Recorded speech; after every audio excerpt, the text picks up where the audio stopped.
ጤና ይስጥልን የተከበራችሁ ተመልካቾቻችን ከአማራ ሚዲያ ኮርፖሬሽን አዲስ አበባ ስቱዲዮ የዕለቱ ዜናችን ተጀምሯል። በዛሬ ቆይታችንም ሀገራዊ ምክክር ጉባኤን አስመልክተን በአጀንዳነት በስፋት ወደ እናንተ እናደርሳለን። ዜናውን ቴዎድሮስ ኃይለ ኢየሱስ ከስቱዲዮና ከስርጭት ባለሙያዎች ጋር በጋራ መሆን እመራለሁ። አብራችሁን ቆዩ። በቀዳሚነት ወደምንመለከተው ጉዳይ አለፍኩ።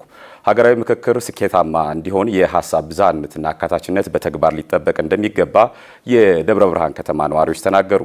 በሂደቱ ላይ ማንኛውም የህብረተሰብ ክፍል ያቀረበው ሀሳብ ያለምንም ገደብ ሙሉ በሙሉ ለነጻነት ሊንጸባረቅ እንደሚገባው ነዋሪዎች ገልጸዋል።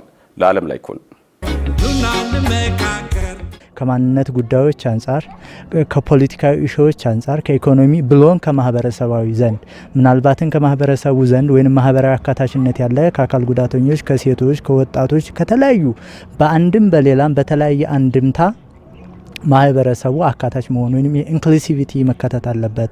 ኢንክሉሲቭ አስፈላጊ ነው ለአንድ ሀገር እድገትና ሀገራዊ ምክክር ኮሚሽኑ በዚህ እየሰራ ነው፣ ወደፊትም ሊሰራ ይገባዋል። ሀገራዊ ምክክር ኮሚሽኑ ምናልባት ያለው እንደ ሀገር አካታች መሆን አለበት። ጥንቅቅ አድርጎ ለመንግስትም ሆነ እንደ ፖለቲካም ለፓርቲውም ሆነ መነገር ባለበት ልክ መንገር ነው። ለምን ለሀገር ሰላም ሲባል ጥያቄያቸው ምንድን ነው? እነዚህ ሰዎች የሚፈልጉት ጥያቄ ምንድን ነው? ምን የጎደለባቸው ነገር አለ? ምን የሳሳባቸው ነገር አለ? እስቲ ያን ነገር ወደኛ አስጠግተን አይዴንቲፋይ እናርግ። ሶሉሽን እኮ ይገኛል አይደል? ከመራራቅ ምን የምታገኘው ነገር አለ? ምን የምታተርፈው ነገር የለም አይደል? እያንዳንዱ በርኒንግ ሾው አለ በሁሉም ቦታ አለ። ግን አስጠግተህ ምንድን ነው የምትፈልጉት? ጥያቄያችሁ ምንድን ነው? የጎደለባቸው ነገር ምንድን ነው? በቃ ኮንክሪት የሆነ ጥያቄያችሁ ምንድን ነው? እስቲ በጋራ እንወያይ ብሎ ማስጠጋትና መቀራረብ ወሳኝነት አለው እላለሁ።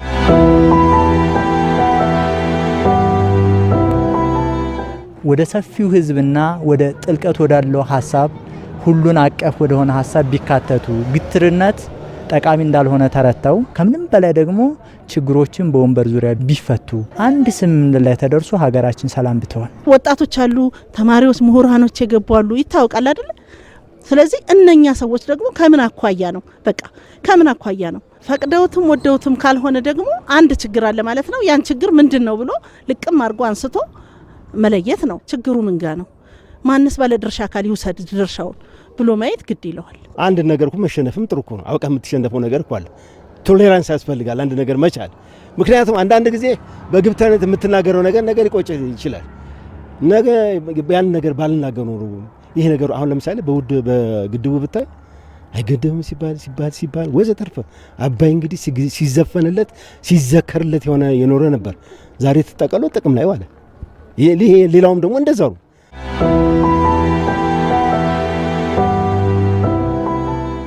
የማንነት ጉዳይ ላይ ከዛ ጋር ያሉትን ጥያቄዎች ነጯን አድርጎ ፍንትው አድርጎ ለህዝቡ ይፋ ሳያወጣ ወደ ኋላ ገሸሽ እንዳይል ይሄ ምክረ ሐሳቤ ነው። ለምክክር ኮሚሽኑ የሚቀርብ ከሆነ ሰነድ አድርጎ በመደባበቅ ነው እስካሁን ችግር የተፈጠረብን። በነጩ ተነጋግሮ መፈታት ነው ያለበት። እያንዳንዱን መንግስት የሚወስዳቸውን ወደ ራሱ የሚወስድ አካል ካለ ደግሞ ለሚለየው ከፋፍሎ መስጠት ነው። ምክክር ኮሚሽኑ እዚህ ላይ አድምቶ መናገር አለበት። ሀሳባቸውን መቀበል አለበት። እርግጥ ያለ በቃ ድምት ያለ መልስ መስጠት ያስፈልጋል። ምክንያቱም ይሄ አንዳንዱ ጥያቄ ምንድነው? እንጉርጉሯቸው ምንድነው? ህዝቡ ከኛ ምን ይፈልጋል? በመመካከር ነው ሁሉ ነገር ሀገር የምትገነገበው። ካልተመካከር ሀገር ይፈርሳል። ስለዚህ በመመካከር በማስጠጋትና በማዋሃድ መልካም ነገር ስለሚገኝ እነሱን ማስጠጋት ግድ ነው እላለሁ። ለኢትዮጵያውያን አዲስ የታሪክ ምዕራፍ የሆነውን የምክክር ጉባኤ በአግባቡ መጠቀም እንደሚገባ ተመካካሪዎች ተናገሩ። ከምክክሩ ጎን ለጎን እንደ ሀገር ያሉን ሀገር በቀል የግጭት መፍቻ መንገዶችን በመጠቀም ሰላማዊ ሀገር ለትውልድ ማስተላለፍ እንደሚገባ አሳስበዋል። ቤተልሔም ሰለሞን አነጋግራቸዋለች።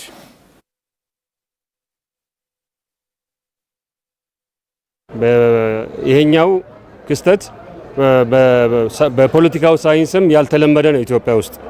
ይሄ አዲስ ሊሆን ይችላል ለአፍሪካም እንኳን 84 ብሔር ብሔረሰቦች ያላት ሀገር በአይዲዮሎጂ የማመን ወደ አይዲዮሎጂ የመምጣት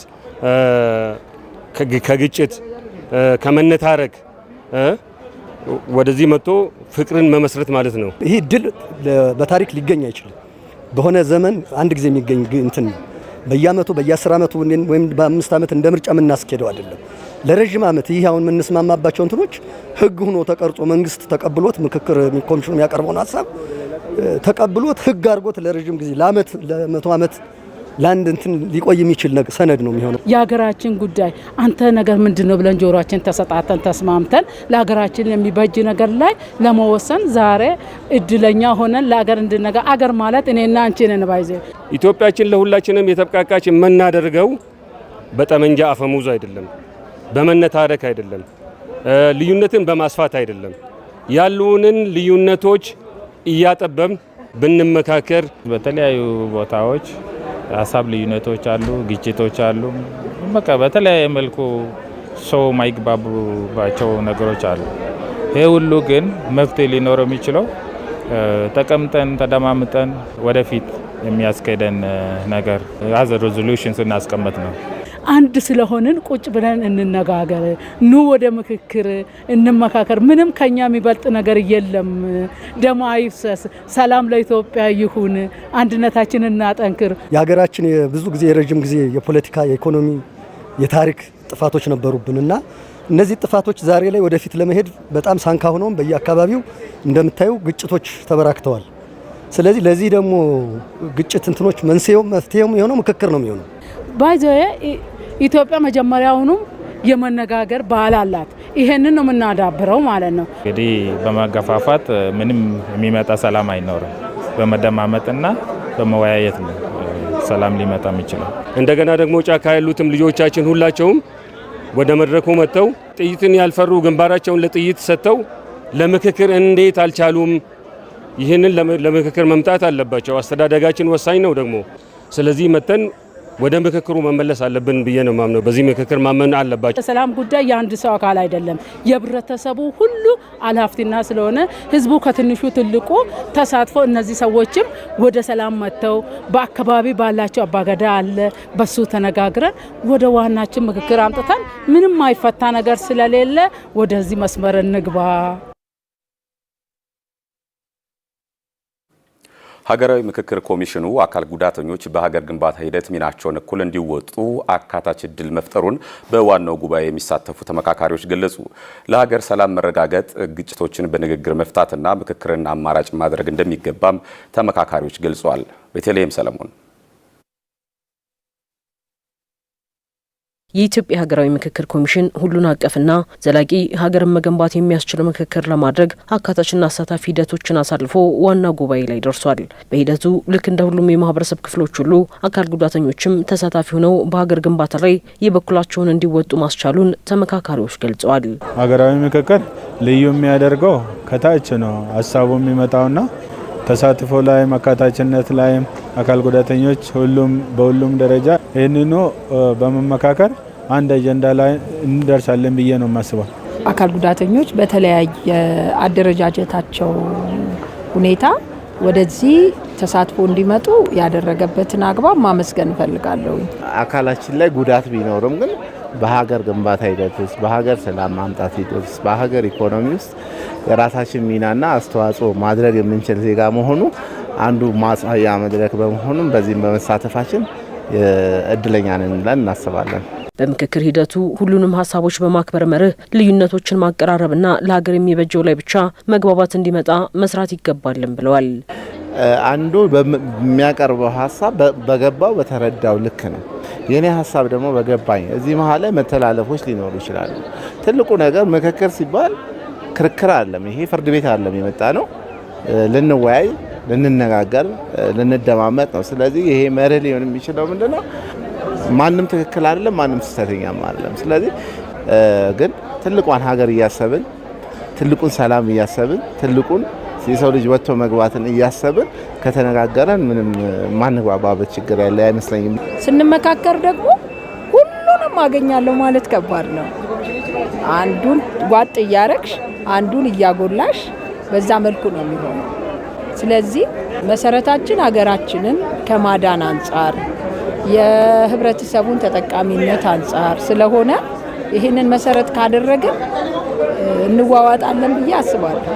የሰው ሀሳብ አይነቀፍም። ሀሳብ ከተነሳ በኋላ የሚያግባባን የሰላም ጉዳይ እንደ ሀገሪቷ ዜጋ ኮንሰንስ ወይ ደግሞ የሚያግባባን ነገር ላይ እንድንደርስ አስተዋጽኦ እናደርጋለን። የሰላምን አስፈላጊነት በመረዳት ለችግሮች መፍትሄ የሚሆኑ ሀሳቦች ላይ በሰከነ መንገድ በመመካከር ሁሉም የበኩሉን እንዲወጣም ተመካካሪዎቹ መልእክት አስተላልፈዋል። ሰው በተጋጨ ቁጥር የሚያጣው አካል ነው። አካል ማጣ ማለት ነገ ፕሮዳክቲቭ አይሆንም፣ የሚፈለገው ውጤት ላይ አይደርስም። ሁለተኛ ነገር ግጭት በመጣ ቁጥር የመጀመሪያ ቪክቲምና ተጠቂዎች እኛ ስለሆነ፣ ስለዚህ ሰላም ቅድሚያ የሚሰጠው አጀንዳ ነው የሚል ሀሳብ አለ። ለዚህ ደግሞ ሁላችንም አስተዋጽኦ ይላቀ ሊሆን ይገባል። ከግጭት ምንም አናተርፍም። ውጤቶቹን ሞትና አካል ጉዳት ነው። ይሄንን ራቅ አድርገን አስበን ሁሌ መፍትሄ ፈላጊ ሂሳቤ ሊኖረን ይገባል። የሰላም ጉዳይ ቀዳሚ ሆኖ ተመካክረንበት ሀገራችንም ደግሞ ከጉዳቱ ይልቅ መስማማቱ ነው የሚመቸውና ስለዚህ በደንብ ተወያይንበት የመጨረሻ አጀንዳ የሚያግባባን ነገር ላይ ከደረስ ይሄ ነገር ሊቀንስን ስለሚችል ሰላምን እናጉላ፣ ግጭትን እንቀንስ ብዬ ነው ማስበው። ኮሚሽኑ በዋናው ምክክር ጉባኤ ለሚሳተፉ አካል ጉዳተኛ ዜጎችን ያማከለ ምቹ ማረፊያና የመመካከሪያ ስፍራዎችን ማዘጋጀቱንም ገልጿል። ቀጥለናል ተመልካቾቻችን። ከቀናት በኋላ በሚጀምረው ሀገራዊ ምክክር ጉባኤ ላይ ሴቶች ከፍተኛ ተሳትፎ ለማድረግ መዘጋጀታቸውን የኢትዮጵያ ሴቶች ፌዴሬሽን አስታወቀ። በምክክሩ ላይ በንቃት በመሳተፍ የመፍትሄ አካል ለመሆን እንሰራለንም ብለዋል። ሀና ማርያም መስፍን ከቀጣይ ሐምሌ 8 ጀምሮ ኢትዮጵያ ትመክራለች። በሀገረ መንግስት ግንባታ ሂደት የተፈጠሩ ልዩነቶችን በውይይት መፍታትና በመሰረታዊ ሀገራዊ ጉዳዮች ላይ የጋራ መግባባት ለመፍጠር ያለመው መድረክ ብዙ ተስፋ ተጥሎበታል። ለዚህም የሴቶች አስተዋጽኦ ከፍተኛ መሆኑ ይነገራል። ከጅምሩ ጀምረን አንደኛ የሴቶችን ግንዛቤ ማሳደግ፣ ሀገራዊ ምክክር አስፈላጊነት፣ ሀገራዊ ምክክር ምንድን ነው፣ ሀገራዊ ምክክር አስፈላጊነትና አሁን ላይ ኢትዮጵያ ላይ ለምንድን ነው ሀገራዊ ምክክር ያስፈልገው የሚለው ላይ ከዛም ባለፈ ደግሞ የሴቶች ተሳትፎ አስፈላጊነቱ ብቻ አይደለም፣ የኮታ ብቻ ሳይሆን ትርጉም ያለው ተሳትፎ እንዲያደርጉ ሰፊ የግንዛቤና የተለያየ መንገድ ስልጠናዎች በመስጠት በየደረጃው ግንዛቤያቸው እንዲያድግ የኢትዮጵያ ሴቶች ፌዴሬሽን ከሀገራዊ ምክክር ጋር በጋራ በመሆን በየደረጃው በተካሄዱ ሀገራዊ ምክክሮች ላይ ሴቶች እንዲሳተፉ ሰፊ ስራ ተሰርቷል። ኮሚትመንት ያላቸው ሴቶችን ከማቅረብ አንጻር ሰፊ ስራ ተሰርቷል። ከዛም ባሻገር ደግሞ እንደ ሀገር አጀንዳዎች ሲሰበሰቡ ነበር። እዛም አጀንዳ አሰባሰብ ላይ መፈታት ያለባቸው የሴቶች ጥያቄዎች፣ ኢኮኖሚያዊ፣ ማህበራዊ፣ ፖለቲካዊ ተሳትፎ አንጻር የነበሩ ጉዳዮችን በመሰብሰብ ሀገራዊ ይዘት እንዲኖረው በማድረግ ለሀገራዊ ምክክር ኦፊሻሊ በማስረከብም እዚህ አሁን ሀገራዊ ምክክር ላይ እንዲካተት የማድረግ ስራ ተሰርቷል። በሀገራዊ ምክክሩ ከሚቀርቡ እነዚህን ሴቶች የሚወክሉ አጀንዳዎች በኢትዮጵያ ሴቶች ፌዴሬሽን በኩል መለየታቸውን የኢትዮጵያ ሴቶች ፌዴሬሽን ዋና ዳይሬክተር ገነት ስዩም ተናግሯል። አንድ ያለመግባባቶች ሲፈጠሩ ግጭቶች ይፈጠራሉ። በግጭቶች መሀል ደግሞ ሴቶች በአንድም በሌላ ተጎጂዎች ናቸው። ሴቶች ግንባር ቀደም ተሳታፊ ናቸው። በዚህ ተሳታፊ ናቸው ብቻ አይደለም፣ የህልውና ጉዳይ ነው ብለን ነው እኛ የምናስበው። ሴቶችን በዛ ደረጃ ነው በደንብ እየተሳተፉ የመጡትና ያለው ሀገራዊ ፋይዳ ትልቅ ነው። ሀገራዊ ምክክር እንደ ሀገርም ስናየው እንደ ሴቶች እንዳልኩሽ ነው፣ እንደ ሀገርም ስናየው ደግሞ ሀገራዊ መግባባት፣ ሀገራዊ አንድነት ይፈጥራል ብሎ ነው የሚታሰበው። ሀገራዊ መግባባት ከመጣ ደግሞ ሰላም፣ ዘላቂ ሰላም ይሰፍናል።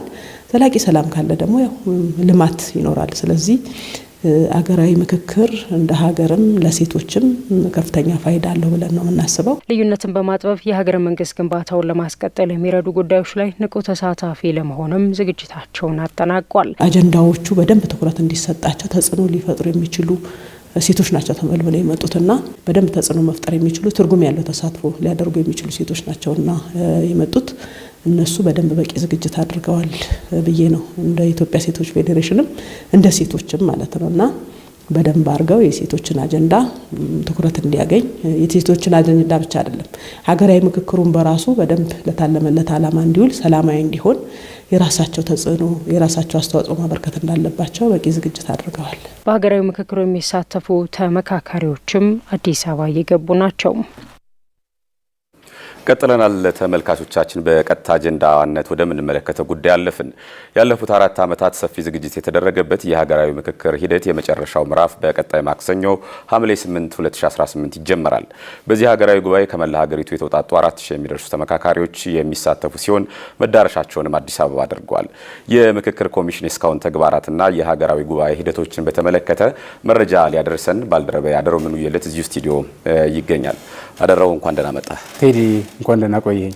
መረጃዎችን ማድረስ ትችላለህ? እሺ፣ አመሰግናለሁ። እንግዲህ የኢትዮጵያ ሀገራዊ ምክክር ኮሚሽን በ2014 በአዋጅ ቁጥር 1265 2014 በሚል ከተቋቋመ በኋላ በርካታ ሀገራዊ ኃላፊነቶችን ወስዶ በተለይ ኢትዮጵያ የነበረባትን የተለያዩ የሀሳብ ልዩነቶችን ለማስታረቅ በሚል ተቋቁሞ የባለፉትን 4 ዓመታት በርካታ ስራዎችን ሲሰራ ቆይቷል። አሁን ደግሞ ወደ ምክክር ወደሚደረግበት ዋናው አጀንዳ ላይ በመድረስ በተለይም ደግሞ በሐምሌ 8 አንተ እንደጠቀስከው ይደረጋልና ይህንን ምክንያት በማድረግ ለአንድ ወር ያህል ቆይታ የሚደረግበት የምክክር ጉባኤ ይደረጋል በዚሁ አዲስ አበባ። ይህንን ምክንያት በማድረግ ደግሞ በርካታ የሀገሪቱ ክፍሎች ወደ አዲስ አበባ ገብተዋል። ይህ ጉባኤ እንግዲህ በሀገሪቱ ታሪክ አዲስ ምዕራፍ የሚከፈትበት ነው ተብሎ ይጠበቃል። ከዛ በመቀጠል እንግዲህ በጉባኤው ላይ የሚደረጉ ዋና ዋና አጀንዳዎች አሉ። ከዛ በፊት ግን እነዚህ የዋና ጉባኤ ከደረሱ በኋላ በሀገር አቀፍ ደረጃ ከ1600 በላይ አጀንዳዎች እንደተሰበሰቡ እንዲሁም ደግሞ እነዚህ 1600 አጀንዳዎች በዋናነት ወደ 8 ዋና ዋና አጀንዳዎች ተሰንደው ባለፈው ሳምንት ይፋ መደረጋቸው ይታወሳልና ከዛ በኋላ እነዚህ 8 አጀንዳዎችን ለመምከር ነው እንግዲህ ጉባኤ የሚካሄደው። እንደ ሀገር ምክክር ለምን አስፈለገን የሚለው ከዚህ በፊት በተደጋጋሚ ሲባል ነበረ። ነገር ግን በርካታ ጉዳዮች ቢኖሩም የመጀመሪያው ፖለቲካዊ ችግሮችን እንደ መነሻነት ማንሳት ይቻላል።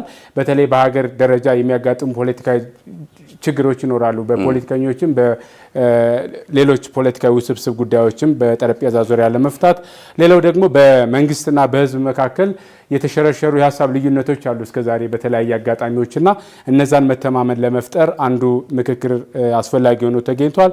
ዲሞክራሲያዊ ስርዓት ከመዘርጋት ረገድ ደግሞ እንደ ሀገር በዲሞክራሲ በጣም የዳበርን አለመሆናችን የተለያዩ ችግሮች ሊኖሩ ይችላሉና እነዚህ ችግሮች መፍትሄ ለማበጀት ምክክር አስፈላጊ ሆኖ በመገኘቱ ይህ የሀገራዊ ምክክር ኮሚሽን 1265 2014 ተጀምሮ ዛሬ ላይ ደርሷል ማለት ነው። ያለፉትን 4 ዓመታት እንደ ዓለም አቀፍ ደረጃውን ስናይም በተለይ ግጭቶችን በዘላቂነት ለመፍታት የሀሳብ ልዩነቶችን ከማስታረቅ አኳያ በተለይ በፖለቲካ ሊቃን መካከል ሊሆን ይችላል፣ በማህበረሰብ ደረጃ እንደዚሁም ደግሞ በመንግስትና በህዝብ ደረጃ የተፈጠሩ ግጭቶችና የሀሳብ ልዩነቶች ይኖራሉ።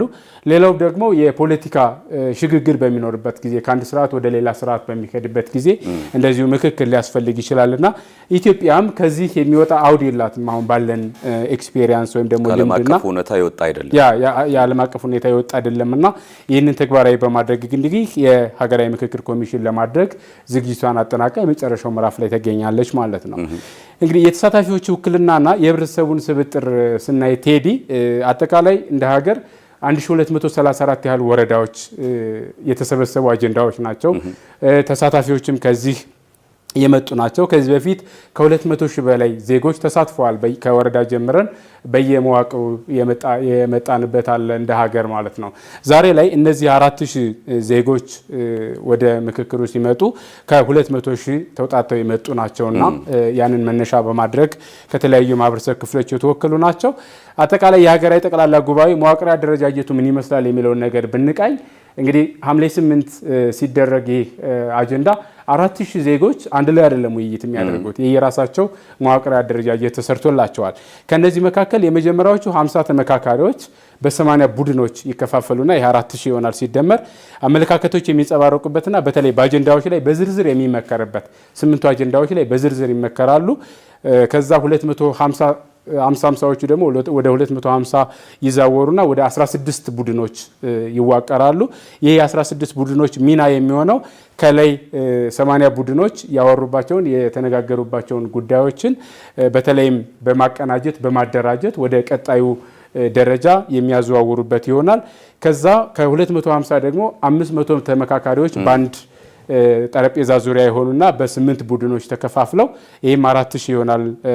ስሌቱ ሀሳቦችን ስልታዊ በሆነ መንገድ በማደራጀትና በተለይ ለ4000 ዜጎች ሊወያዩበት ሊያወሩበት የሚችለውን ነገር የማደራጀትና የማስተላለፍ ስራ ይሰራል።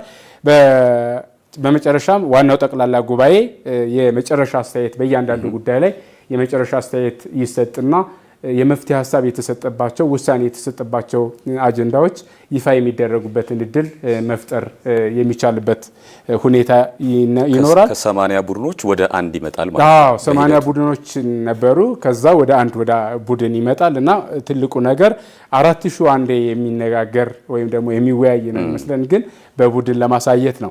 የምክክሩ ተወካዮችን ስናይ ያው የህብረተሰብ ክፍሎች አሉ። ቅድም በዜናችንም እንደነበረው ሴቶች፣ ወጣቶች፣ አካል ጉዳተኞች እንደዚሁም ደግሞ ሌሎች ማህበረሰቡን የሚወክሉ አሉ። የመንግስት አካልን በራሱ አንዱ የተመካካሪው አካል ነው። መንግስት ይዞት የሚመጣው አጀንዳ አለ። ያንን የመንግስት አካላት በከተማ አስተዳደር፣ በክልልና በፌዴራል ደረጃ እንደዚሁም ደግሞ የፖለቲካ ፓርቲዎችና የተለያዩ ማህበራት ሲቪክ ማህበራትን ጨምሮ የፖለቲካ ፓርቲዎች ዋና የምክክሩ ተወካዮች ይሆናሉ ማለት ነው።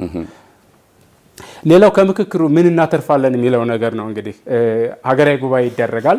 ዜን ከ30 ቀናት በኋላ ምን አይነት የመፍትሄ ሀሳቦች ይመጣሉ ተብሎ ይታሰባል የሚለውን ነገር ስናነሳ የመጀመሪያው ፖለቲካዊ ችግሮችን መፍታት ነው። ለዘመናት የቆዩ ቁርሾዎች ይኖራሉ በማህበረሰብ ደረጃ፣ በመንግስት ደረጃ እንደዚሁም ደግሞ በአካባቢ ደረጃ ይኖራሉ። እነዛ ነገሮች መፍትሄ እንዲያገኙ ለማድረግ ነው። ሌላው በመንግስትና በህዝብ ደረጃ ደግሞ መተማመን እንዲፈጠር ለማድረግ መንግስት ህዝብን አምኖ እንዲኖር፣ ህዝብ ደግሞ መንግስትን አለኝ ብሎ መተማመን እንዲፈጠር ዘላቂ መተማመን እንዲፈጠር ነው።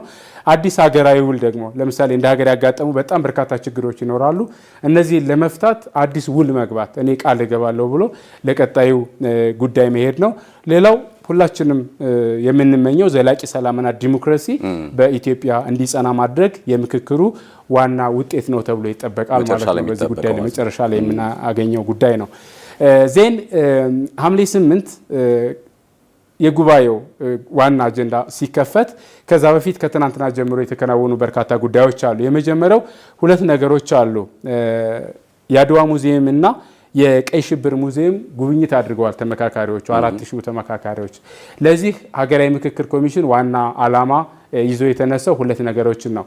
የአድዋ ሙዚየም ሲጎበኝ ሀገር ስታብር፣ ህዝብ ሲያብር አንድ ሲሆን ማሸነፍ እንደሚችል አድዋ ሙዚየምን እንደ ማሳያነት ለማድረግ ነው።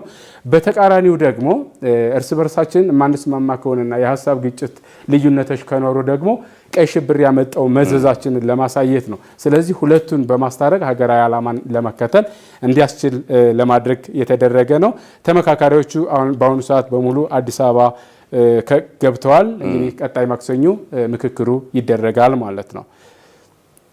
ስለዚህ አንድ ወር ነው የሚፈጀው። ከአንድ ወር እስከ 45 ቀን ይፈጃል ተብሎ ይታሰባል።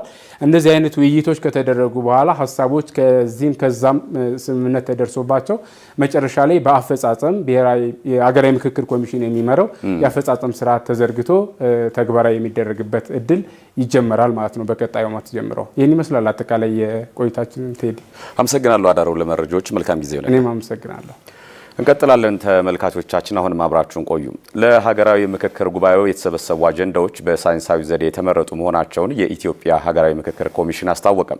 ዋና ኮሚሽነሩ ፕሮፌሰር መስፍን አርአያ ከዋናው ጉባኤ የሚሰበሰቡ ምክረ ሀሳቦች ለሚመለከታቸው አካላት ደርሰው ተፈጻሚነታቸው ላይ ክትትል እንደሚደረግ ገልጸዋል። ሰላማዊት ነጋ አዘጋጅተዋለች። ሰለሞን አሰፊ ያቀርበዋል። ኢትዮጵያ ለገጠማት ፈተናዎች መፍትሄ ለማምጣት የኢትዮጵያ ሀገራዊ ምክክር ኮሚሽን ከ1350 በላይ ወረዳዎችን ተደራሽ በማድረግና ከ200,000 በላይ ተሳታፊዎች አጀንዳዎችን በማሰባሰብ ዋናውን የምክክር ጉባኤ ለማድረግ ዝግጅቱን አጠናቋል። አጀንዳዎች የተሰባሰቡና የተመረጡ ሳይንሳዊ ዘዴን በመከተል መሆኑን የኢትዮጵያ ሀገራዊ ምክክር ኮሚሽን ኮሚሽነር ፕሮፌሰር መስፍን አርአያ አብራርተዋል። እነኛ ሁሉ አጀንዳዎች በሚገባ ሲለዩ ሳይንሳዊ አካሄድ አለ። በፈረንጅኛው ፋክተር አናሊሲስ የምንለው አንደኛ አጀንዳው፣ ሁለተኛ በየድልድሉ ምን ያህሎቹ ለችግር ዳርገውናል፣ ለግጭት ዳርገውናል፣ አልፎ ተርፎም ለጦርነት ዳርገውናል፣ ምን ያህሎቹ በጋራ ተስማምተን ተፋቅረን ኢትዮጵያ የምትባለውን ሀገር በሚገባ ገንብተን ለዲሞክራሲ መደላድል ፈጥረን እንዳንሄድ እንቅፋት የሆኑቱ የትኞ ናቸው በሚል አንድ 10 መስፈርቶችን አስቀምጠን በእነኛ መስፈርት መሰረት ነው የመረጥናቸው። በጉባኤው የሚገኙ ምክረ ሀሳቦችን ለሚመለከታቸው አካላት በመላክ ተፈጻሚነታቸውን እንደሚከታተሉም ገልጸዋል። ምክረ ሀሳቦቹ ይሰነዳሉ።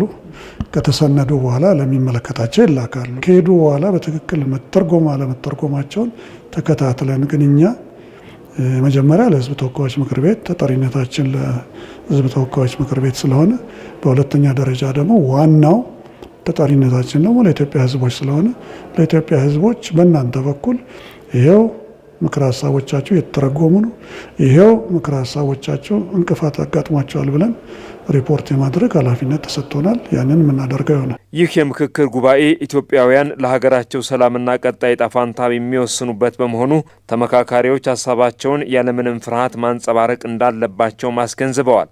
ሁላችንም በሀገራችን ዕጣ ፈንታ ላይ የምንመክርበት የምንመካከርበትና ወደፊት እኩል መሄድ ካለብን ተግባብተን መሄድ አለብን። ከና ለመግባባቶቻችን እንኳን ሳይቀር ተግባብተን መሄድ መቻል አለብንና ይሄ የሀገራችን የህልውናችን ጉዳይ ነው። ስለዚህ በዚህ ሂደት ውስጥ በምናደርጋቸው ምክክር ሂደቶች ውስጥ በሀሳብ እንጋጭ በሀሳብ እንፋጭ እንደሆነ ነው እንጂ እዛ ውስጥ ሌላ የሚገባ ይሄን ተናግረሃልና ይሄን አድርግ ወይም ይሄን አድርገሃል ተብሎ ቢያንስ እኛ በምናውቀው የመዋቅር ሂደት ውስጥ በፍጹም ይነሳል ብለን አናስብም። እዚህ ውስጥ ምንም ፍራቻ አይገባም። በውጭ ያሉትም ኃይላት ቢሆኑ እነሱ ሊያነሷቸው የሚችሏቸውን አጀንዳዎች ጭምር ሆን ስለሚቀርቡላቸውና ለነሱም ተወካዮች ሊሆኑ የሚችሉ ሰዎች ሊኖሩ ስለሚገባ የበለጠ ያበረታታቸዋል እንጂ እዚህ ላይ ተቃርኖ ይኖራል፣ የጎላ ተቃርኖ ይኖራል ብዬ አላስብም። የኢትዮጵያ ሀገራዊ ምክክር ጉባኤ ሐምሌ 8 በአዲስ ኢንተርናሽናል ኮንቬንሽን ሴንተር መካሄድ እንደሚጀምርም ታውቋል። ከአማራ ሚዲያ ኮርፖሬሽን አዲስ አበባ ስቱዲዮ ለዕለቱ የተዘጋጁ ዘገባዎች ተጠናቋል። በቆይታችን የሀገራዊ ምክክር ጉባኤን አስመልክተን በአጀንዳነት በስፋት ወደ እናንተ አደረስን። ቴዎድሮስ ኃይለ ኢየሱስ ከስቱዲዮና ከስርጭት ባለሙያዎች ጋር በጋራ በመሆን የዕለቱን ዜና መራው። ስለነበረን ቆይታ ከልብ እናመሰግናለን። ጤና ይስጥልን።